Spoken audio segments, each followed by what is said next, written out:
لوگ دعائیں کر رہے ہیں، مسئلہ کیا ہے؟ مسئلہ یہ نہیں کہ آرٹیفیشل بارش ہونی چاہیے، مسئلہ یہ گناہوں سے توبہ کرو. اللہ تعالیٰ خود قرآن میں فرما رہے ہیں تم توبہ کرو کہ بارش میں برساؤں گا. فَقُلْتُ اسْتَغْفِرُوا رَبَّكُمْ إِنَّهُ كَانَ غَفَّارًا يُرْسِلِ السَّمَاءَ عَلَيْكُمْ مِدْرَارًا. پہلی چیز. وَيُمْدِدْكُمْ بِأَمْوَالٍ وَبَنِينَ، تمہارے مال میں اضافہ ہوگا، تمہاری اولاد میں اضافہ ہوگا. وَجَعَلَ لَكُمْ جَنَّاتٍ وَجَعَلَ لَكُمْ أَنْهَارًا. 5 چیزیں ہوں گی معافی کے علاوہ. اللہ تعالیٰ فرما رہے ہیں میں معاف تو کروں گا ہی کروں گا، لیکن آسمان سے رحمت کی بارش بھی برسا دوں گا. مال ملیں گے تمہیں، ڈالر ملیں گے، نوٹ ملیں گے توبہ کرنے سے. رزق میں اضافہ ہوگا توبہ کرنے سے. اور تمہاری اولاد میں اضافہ ہوگا، نیک اور صالح اولاد عطا فرماؤں گا. اور تمہیں باغات عطا فرماؤں گا، ہرے بھرے باغات دوں گا اور ان میں نہروں کو جاری کر دوں گا. اس کو ایک ورڈ میں ہم کہتے ہیں پراسپیرٹی، خوشحالی. توبہ کرنے والے بنو گے، لائف میں کیا آ جائے گا؟ خوشحالی آ جائے گی. کوئی آپ چاہتے ہیں آپ کی لائف میں خوشحالی آئے تو فارمولا کیا جناب؟ توبہ. تو یہ جو توبہ ہے نا، یہ کوئی چھوٹی چیز نہیں ہے. توبہ سے انسان کے مشکلیں، مصیبتیں، پریشانیاں دور ہو جاتی ہیں جو انسان توبہ کرنے والا ہوتا ہے. تو اگر انسان دل میں ارادہ کر لے کہ یا اللہ مجھے معاف کر دینا، مجھ سے غلطی ہو گئی، تو اللہ تعالیٰ رحمان و رحیم ہے. اللہ تعالیٰ فرماتے ہیں کہ قل یا عبادی الذین اسرفوا علی انفسہم لا تقنطوا من رحمت اللہ ان اللہ یغفر الذنوب جميعا. اے میرے بندو جنہوں نے اپنی ذات کے ساتھ ظلم کیا ہے، اللہ تعالیٰ کی رحمت سے مایوس نہیں ہونا، کیونکہ اللہ تعالیٰ تو تمام گناہوں کو معاف کر دیتا ہے. آپ اگر توبہ کرنے والے بن سکتے ہیں، میرا پیارا رب معاف بھی کر سکتے ہیں. بلکہ نہ صرف اللہ آپ کو معاف کرے گا، اللہ آپ سے محبت کرے گا. ان اللہ یحب التوابین ویحب المتطہرین. یہ توبہ بڑی بلا چیز ہے، توبہ بڑی بلا چیز ہے. توبہ آپ کی زندگی میں سے مشکلوں کو دور کرتی ہے. توبہ آپ کی لائف میں خوشحالی کو لے کے آتی ہے.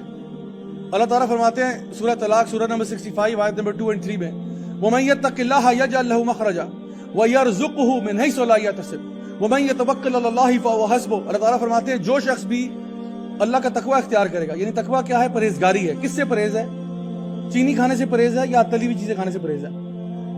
تقوی گناہوں سے پرہیز کا نام ہے. انسان کے دل میں خدا خوفی ایسی آ جائے وہ گناہ چھوڑ دے. اللہ تعالیٰ فرما رہے ہیں وَمَن يَتَّقِ اللَّهَ، جو بھی کوئی بھی ہو وہ اللہ کا تقوی اختیار کر لے، گناہوں کو چھوڑ دے. اللہ تعالیٰ فرماتے ہیں یجعل لہ مخرجا، اس کو مصیبتوں سے خارج ہونے کی جگہ میں دوں گا، مصیبتوں سے اس کو میں نکالوں گا. جو تمہاری ٹینشن ہے نا، اللہ تعالیٰ کہہ رہے ہیں میں نکالوں گا. بھائی یہ میرا وعدہ نہیں ہے. میرا وعدہ نا 2 نمبر ہو سکتا ہے، فراڈ ہو سکتا ہے.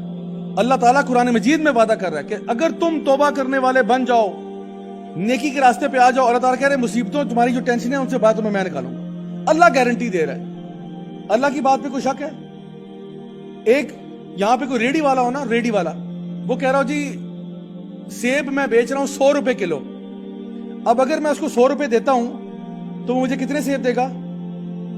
کلو ہی دے گا نا. مجھے کوئی شک تو نہیں ہے، میں تو نہیں کہتا نہیں دوبارہ چیک کرو، 50 دفعہ چیک کرواؤں سے. وہ 100 روپے دوں گا، مجھے گارنٹی ہے مجھے 1 کلو سیب ہی دے گا. 1 کلو کچھ اور چیز نہیں دے گا، سیب ہی دے گا. 100 روپے دیے تو ہمیں اس ریڈی والے کا اعتبار ہے کہ 100 روپے کے بدلے کلو ہی ملے گا. تو اللہ تعالیٰ جو کہہ رہا ہے کہ تم توبہ کرنے والے بنو، مصیبتیں تمہاری میں دور کروں گا. ایک ہاتھ سے دو، ایک ہاتھ سے لو. تم توبہ کرو نا، تمہیں جو مصیبتیں ہیں تمہاری میں دور کرتا ہوں. اللہ تعالیٰ کہہ رہا ہے وَمَن يَتَّقِ اللَّهَ يَجْعَل لَّهُ مَخْرَجًا.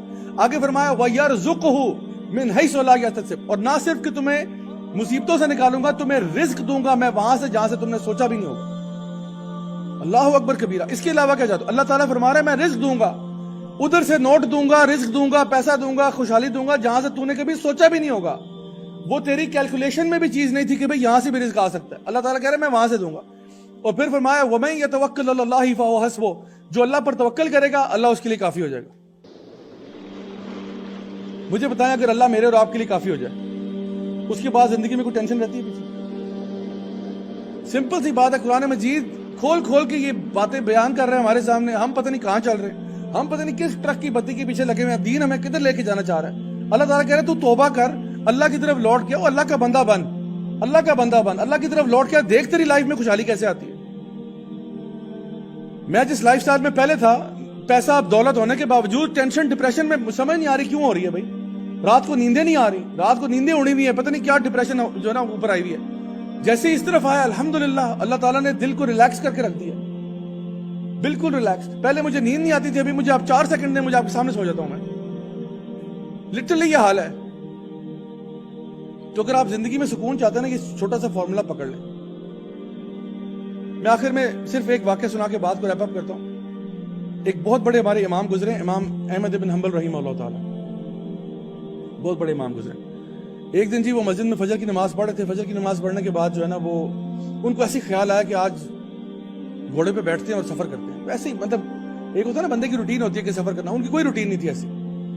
بہت بڑے عالم دین, بہت بڑے امام ہیں. ایک دن صبح فجر کی نماز کے بعد بس ویسے ہی گھوڑے پہ بیٹھے اور نکل پڑے.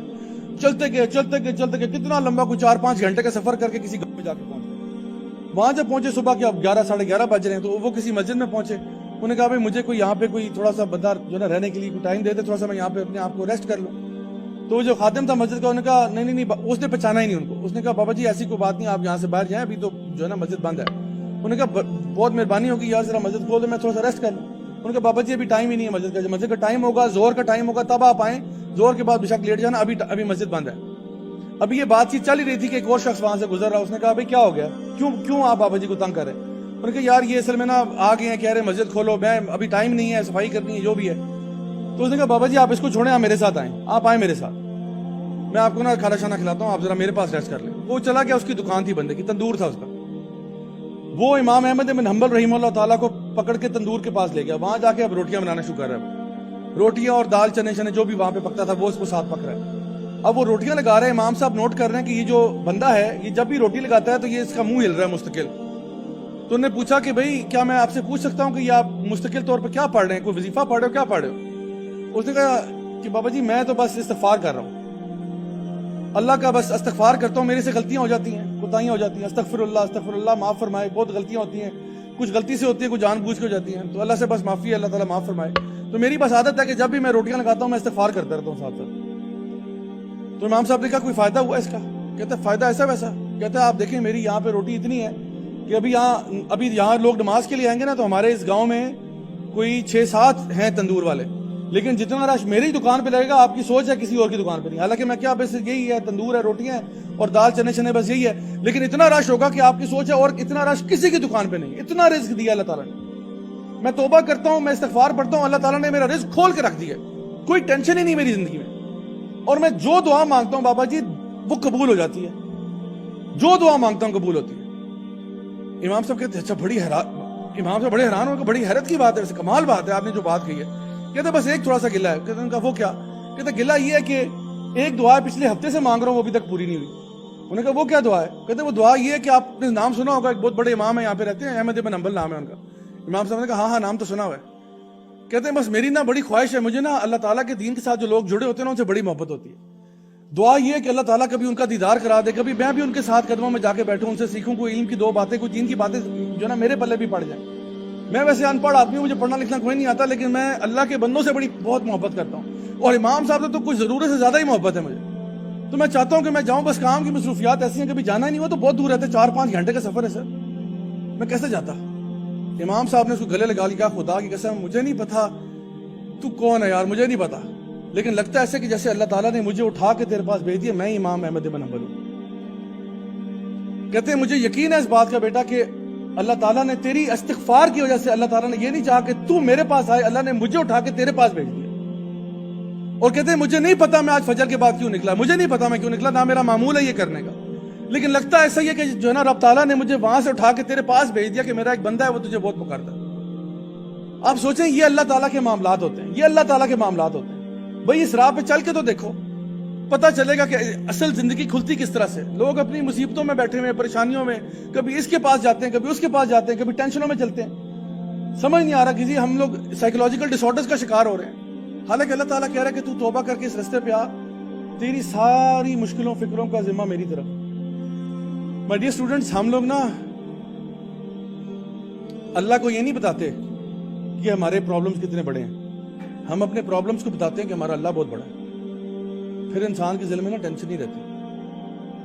تو انشاءاللہ بس میں یہ چاہتا ہوں کہ آج جو بھی چھوٹی سی بات آپ کے سامنے پیش کی ہے, بس ایک دل میں نیت کر لو کہ جو بھی دیکھو غلطی کوتاہی ہوئی ہے, غلطیاں تو سب سے ہوتی ہیں, آپ وسلم کی حدیث بھی ہے کہ ہر ابن آدم خطا کار ہے, لیکن ان میں سے بہترین وہ ہیں جو توبہ کر لیتے ہیں. بس دل میں یہ ارادہ کر لو کہ یار میں نے توبہ کرنی, آج سے میں نے استغفار کرنا ہے, میں نے توبہ کرنی. یار غلطیاں ہر بندے سے ہوتی ہیں, اگر غلطی سے توبہ کر لی اور پھر دوبارہ غلطی ہو جائے پھر کیا کریں؟ پھر توبہ کریں, اچھا پھر غلطی ہو جائے پھر توبہ کریں, 1000 دفعہ ہو جائے 1000 دفعہ توبہ کریں. اللہ معاف کرنے سے نہیں تھکے گا. آپ ہو سکتا ہے تھک جائیں, آپ ہو سکتا ہے توبہ کرنے سے خدا نہ خواستہ توبہ کر لیں, اللہ تھکتا نہیں ہے معاف کرنے میں. نبی کریم صلی اللہ علیہ وسلم فرماتے ہیں گناہ کر کے توبہ کرنے والا ایسا ہے جیسا اس نے گناہ کیا ہی نہیں ہے. تو پھر کیا ٹینشن ہے؟ آپ توبہ کرو، بار بار لوٹ کے آؤ، انشاءاللہ وہ گناہ چلا جائے گا، آپ کی توبہ برقرار رہے گی۔ لیکن اگر آپ نے خدا نہ خواستہ توبہ کرنے سے توبہ کر لی تو گناہ بالکل قائم رہے گا اور آپ کا رشتہ اللہ تعالیٰ سے ٹوٹ جائے گا، جو کہ ہمارے لیے بڑی بربادی کا باعث ہے۔ تو انشاءاللہ بس اتنا مجھ سے فیور کر دیں کہ آج ہی بس یہ ارادہ کر لیں، نیت کر لیں کہ آج میری زندگی کا پہلا دن ہے، میں اپنے آپ کو بہتر کرنا چاہتا ہوں، میں انشاءاللہ اللہ تعالیٰ کی راہ میں آنا چاہتا ہوں۔ یقیناً یہ نہیں میں کہہ رہا کہ جی آپ کل سے کوئی مفتی صاحب بن جائے، علامہ بن جائے، لیکن چلو بیبی سٹیپس لے کے I want to make a change in my life, اتنا تو پرومس کر سکتے ہیں نا۔